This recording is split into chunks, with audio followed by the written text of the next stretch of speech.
आज एक नए स्टॉक के साथ आपके बीच में। इस स्टॉक की काफ़ी चर्चा मार्केट में चल रही है, काफ़ी लोग इसके बारे में काफ़ी कुछ बोल रहे हैं, कई लोग इसमें ट्रैप भी हो रहे हैं। तो आज इसकी डिटेल एनालिसिस करते हैं, थोड़ा-सा फंडामेंटल भी चेक करेंगे, थोड़ा-सा इसका हम टेक्निकल भी टच करेंगे और देखेंगे ये स्टॉक क्या कर रहा है, क्या करना चाहिए इसमें, क्या नहीं करना चाहिए एज़ अ नॉर्मल इन्वेस्टर हम सबको।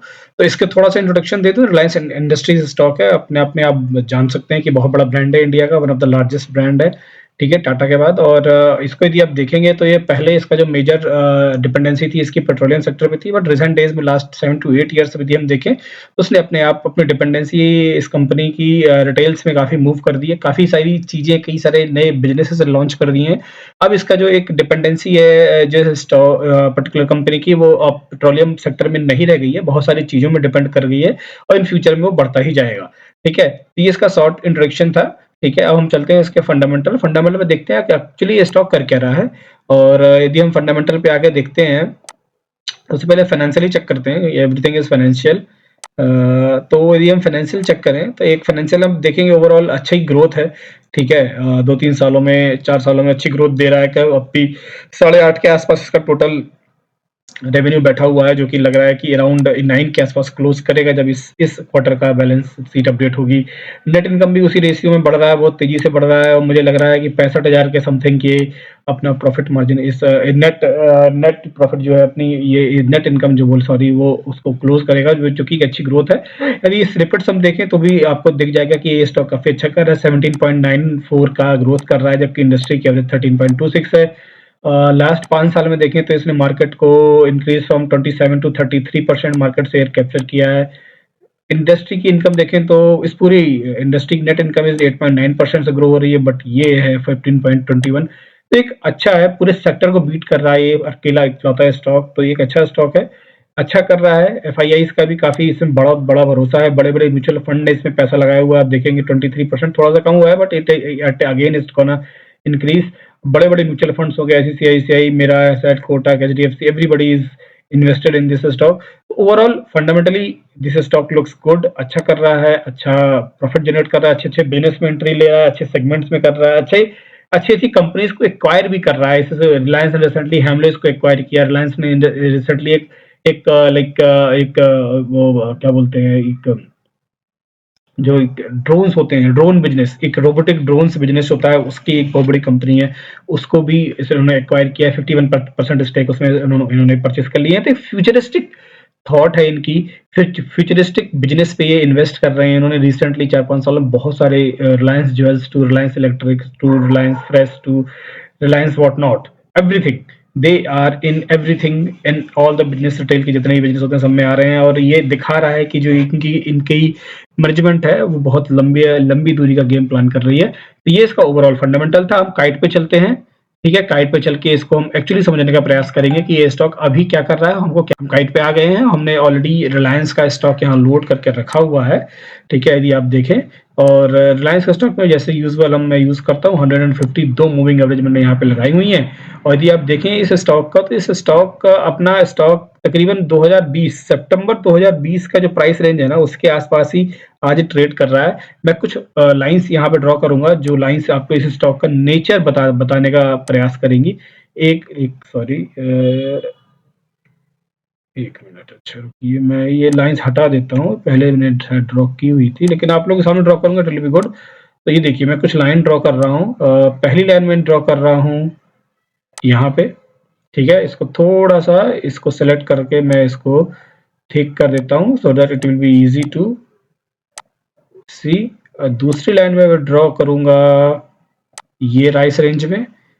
तीसरी लाइन में ड्रॉ कर रहा हूं यहाँ पे। ठीक है, इन तीनों का सिग्निफिकेंस अलग अलग है। हम अभी तीनों के बारे में बात करेंगे। अब इन तीनों के बारे में बात करके ही ये समझ जाएंगे स्टॉक अभी कर क्या रहा है, हमको इसमें क्या करना चाहिए। देखिए, मैं थोड़ा सा जूम इन करता हूँ इस स्टॉक को समझाने के लिए, और मैं ये भी चेंज कर ही देता हूँ, एक बार मंथली लगा देता हूँ। ठीक है, अब देखिए, इसको मैं लगे लगे रहने ध्यान देते हैं, इसको आप ध्यान से देखिए। ये स्टॉक ने 7 से लेके 17 तक 10 साल का करेक्शन किया, और करेक्शन जब करता है आपको पता ही है कि इन मूविंग एवरेज के ऊपर ही ट्रेड करना स्टार्ट कर देगा। ये करेक्शन किया, उसके बाद यहाँ उसने ब्रेकआउट लिया, और ब्रेकआउट लग के 571 रुपए का स्टॉक आज टॉप बना के 3000 के समथिंग का बैठा हुआ है। ठीक है, यानी 6 गुना स्टॉक ने कर दिया अपने इस करेक्शन के बाद। जब इतनी बड़ी रैली कोई स्टॉक लेता है, इतनी बड़ी रैली, इतना बड़ा ट्रेंड कोई स्टॉक लेता है, तो ऑलवेज रिमेंबर कि एक बड़ा करेक्शन भी वो लेगा। करेक्शन आपको दिखना भी शुरू हो गया होगा। जब यहाँ से वो निकला था, आप देखेंगे तो उसने एक छोटा-सा करेक्शन यहाँ पे किया, जो कि शायद आप लोगों को याद होगा कोविड-टोविड का समथिंग था। फिर एक यहाँ लिया, लेकिन अब वो एक बड़ा करेक्शन कर रहा है, यहाँ से जो उसने यहाँ से स्टार्ट किया है, देखिए उसी प्राइस पे चल रहा है। ठीक है? एक इतनी बड़ी रैली, यानी एक आपका ₹100 जो आपने यहाँ इन्वेस्ट किया था, वो ₹600 बन गया, ठीक है? और अब उसके बाद इतना बड़ा ट्रेंड कोई लेता है और ये ट्रेंड इस 5 सालों में 4-5 सालों में उसने कंप्लीट कर दी, तकरीबन हर साल पैसा आपका डबल किया इस स्टॉक ने। तो जब इस तरह की चीज़ें होती हैं, तो एक करेक्शन तो आता ही है, तो वही करेक्शन इस स्टॉक में चल रहा है। यही मैं आपको समझाने का प्रयास कर रहा था कि घबराने की ज़रूरत नहीं है कि स्टॉक कर क्या रहा है एक्चुअली। स्टॉक कुछ नहीं कर रहा है, जैसा स्टॉक को बिहेव करना चाहिए, वो वैसे ही बिहेव कर रहा है। कोई भी यदि घोड़ा है, आप घोड़े के से एग्ज़ाम्पल ले लीजिए, कोई घोड़ा है यदि बहुत तेज़ दौड़ रहा है, तो एक एक निश्चित दूरी जाने के बाद, एक पर्टिकुलर डिस्टेंस ट्रैवल करने के बाद वो थोड़ा-सा तो रेस्ट लेगा ही। यही उसका, इस स्टॉक का रेस्टिंग पीरियड ही है और उसको उसी तरह से आप कंसीडर करिए। ठीक है? जो कोई नॉइज़ चल रही है इस स्टॉक के बारे में, उसे इग्नोर करिए। There are lot of noises around you when you like try to do something your own in stock market. तो वो सारे नॉइज़ को कट ऑफ जो लोग कर लेते हैं, वही लोग स्टॉक मार्केट में कमाते हैं। बाकी लोग नॉइज़ में ही रह जाते हैं अपने लाइफ एन्जॉय करते हुए। ठीक है? अब देखिए ये प्राइस रेंज के बारे में बताता हूँ। ये प्राइस रेंज है 1830 के आसपास की, 36 लाइन लगी है, ऊपर-नीचे 2-3 रुपए आप मान लीजिए। ये प्राइस रेंज है। जब इस प्राइस रेंज को ब्रेक करने का ट्राई किया था इस ट्रेंड में, तो बहुत ह्यूज वॉल्यूम की रिक्वायरमेंट हुई थी इसको। ये देखिए कितने बड़े वॉल्यूम के साथ उसने इस प्राइस रेंज को लाइक जो एरिया था उसको ब्रेक किया था। जब ये ब्रेक करके गया, तो उसने एक टॉप बनाया, ठीक है? उस टॉप को एज़ अ रेजिस्टेंस लेना स्टार्ट कर दिया, देखिए, कई बार रेजिस्टेंस लिया और जब फिर से इस रेजिस्टेंस को तोड़ना था, तो भी उसने ठीक-ठाक वॉल्यूम लिया और फिर तोड़ के फिर उसने एक टॉप बना दिया और फिर एक रेजिस्टेंस उसी टॉप से ले रहा है। यानी ये अपना एक पुराना बिहेवियर, यहाँ भी वही काम किया, यहाँ भी वही काम किया, आगे वो क्या करेगा, ये हम देखेंगे, बट यहाँ 2 बार उसने उस काम को रिपीट किया। यदि हम पुराना भी देखें, तो यहाँ के बाद उसने यहाँ भी वही काम किया था, यहाँ के बाद उसने यहाँ भी वही काम किया था। यानी ये इस स्टॉक का नेचर है। यदि रीड करना करेंगे, यहाँ के बाद उसने यहाँ भी यही काम किया था। एक यहाँ इस टॉप को तोड़ा, एक अच्छे वॉल्यूम के साथ नया टॉप बना के रेंज में फंस गया। हर स्टॉक का अपना-अपना एक नेचर होता है, यदि आप देखेंगे तो उसी तरह से वो ट्रेड कर रहा है। अब ये स्टॉक क्या कर रहा है, इस स्टॉक ने, यदि आप थोड़ा-सा इसको 2020 के आसपास से आज चल रहा है 2022, यानी तकरीबन डेढ़ पौने 2 साल बोल सकते हैं कि 2 साल से ये स्टॉक इसी रेंज में घूम रहा है, बैठा हुआ है। बहुत कुछ इसने कमा के, मतलब कुछ नहीं फँसा। यदि आप देखें तो, और 2200 के समथिंग इसने सितंबर 20 में अपना एक स्टॉप बनाया था और आज भी उसी पे सपोर्ट लेकर ट्रेड कर रहा है। ऊपर है थोड़ा-सा, लेकिन बहुत ज़्यादा नहीं है। तो हमको क्या करना चाहिए? ठीक है? तो पहली 2-3, पहले मैं एक आपको एक वो बता दूँ कि किसी भी तरह के नॉइज़ में मत पड़िए। लोग बोल रहे हैं रिलायंस ने बहुत कर लिया है, ये कर लिया, वो कर लिया है, बबल है, सब कुछ नहीं है। रिलायंस का बिज़नेस सॉलिड है, पहली चीज़, और ये कहीं नहीं जाने वाली कंपनी। ये रिलायंस जो है ना, आप यदि इसके पिछले 10 साल की लाइक स्टोरी को पढ़ेंगे, समझेंगे, तो आप ये समझ जाएँगे ये बहुत बहुत बड़ी कंपनी बनने जा रही है। इंडिया की लाइक बड़ी कंपनी तो है ही है, वो दुनिया की एक बहुत बड़ी कंपनी बनने की तरफ बढ़ रही है। उसका कारण अब मैं आपको बताता हूँ कि आज से 7-8 साल पहले ये Reliance industry was nothing but a petroleum company. इसका मेजर जो बिज़नेस था ना, वो केवल पेट्रोलियम पे डिपेंडेंट ही था। सब कुछ ही पेट्रोलियम पे ही करती थी, उन्हीं का रिफाइनरी का बिज़नेस था इनका। ठीक है? थोड़ा बहुत यहाँ-वहाँ था और कुछ भी टेलीकॉम वगैरह में, but that is very minimal. ठीक है? मेजर इनका पेट्रोलियम में था। लेकिन उसके बाद जब मुकेश अंबानी की उसमें एंट्री हुई, उन्होंने इस चीज़ को, थॉट प्रोसेस को समझा कि petroleum is not something on which we can survive और थ्राइव। ठीक है ना? उन्होंने इस चीज़ को समझा, उन्होंने बोला ठीक है, हमारे पास रिफाइनरीज़ है, हमारे पास ये एक एरिया ऑफ एक्सपर्टीज़ है, दैट इज़ ओके, बट हमको इसमें डिपेंडेंसी बहुत ज़्यादा नहीं बनानी चाहिए किसी एक सेक्टर पे। Sector can go anywhere, any time, because petroleum is something जो कि इंडिया में पैदा नहीं होता है, जिस पे हमारा कोई कंट्रोल नहीं है। हम दूसरों पे बहुत डिपेंड करते हैं और एक फॉरेन पॉलिसी का decision can finish the company in within a second.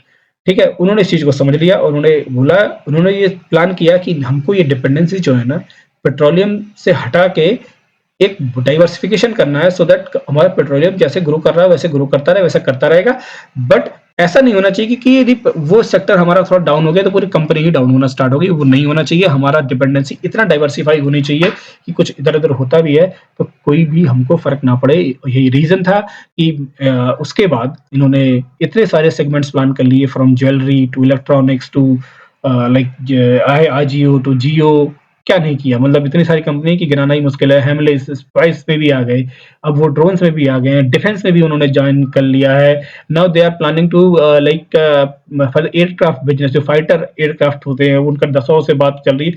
बहुत सारी चीज इन्होंने प्लान कर ली है।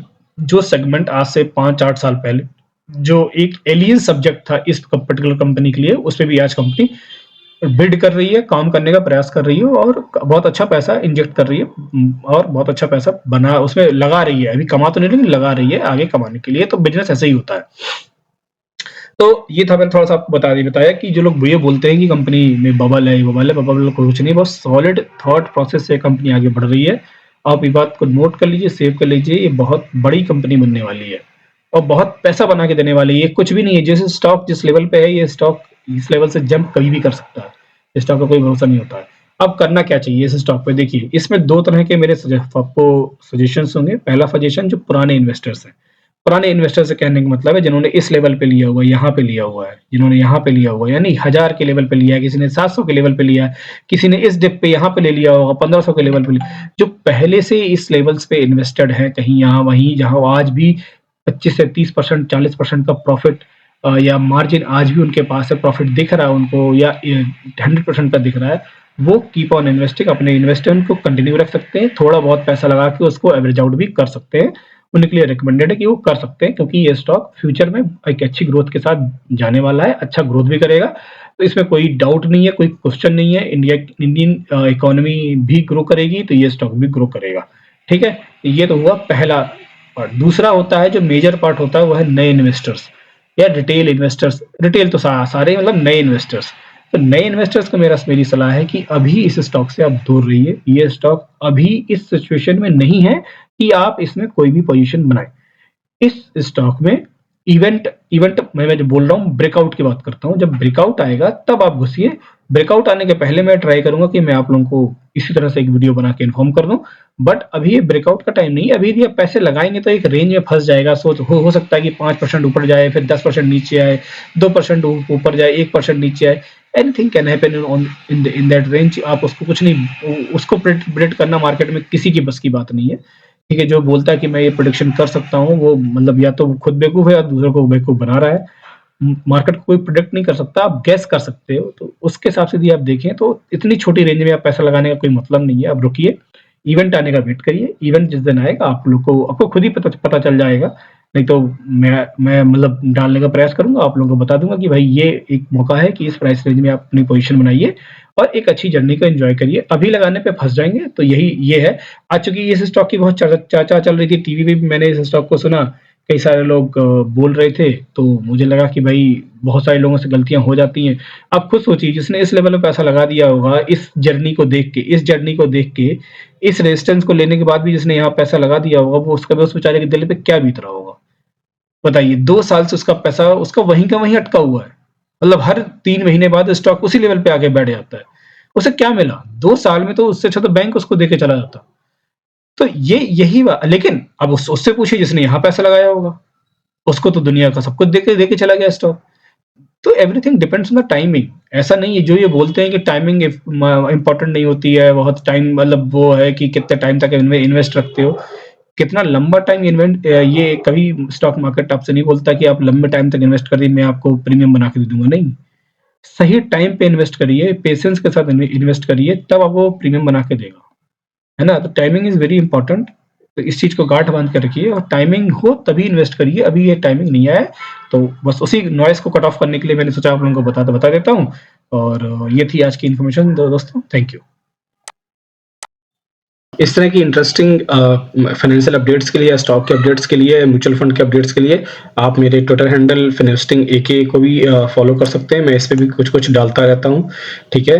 और इसी तरह से मेरा फेसबुक पेज भी है फिनवेस्टिंग एके के नाम से, फ़ोटो आप लोग देख रहे हैं, ये सेम मेरे चैनल पे भी है, ट्विटर हैंडल पे भी है और फेसबुक पे भी।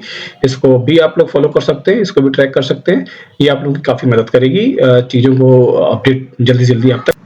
वीडियो को अंत तक देखने के लिए आपका बहुत-बहुत धन्यवाद। वीडियो अच्छा लगा हो तो इसको लाइक और शेयर करें और चैनल को सब्सक्राइब करें। थैंक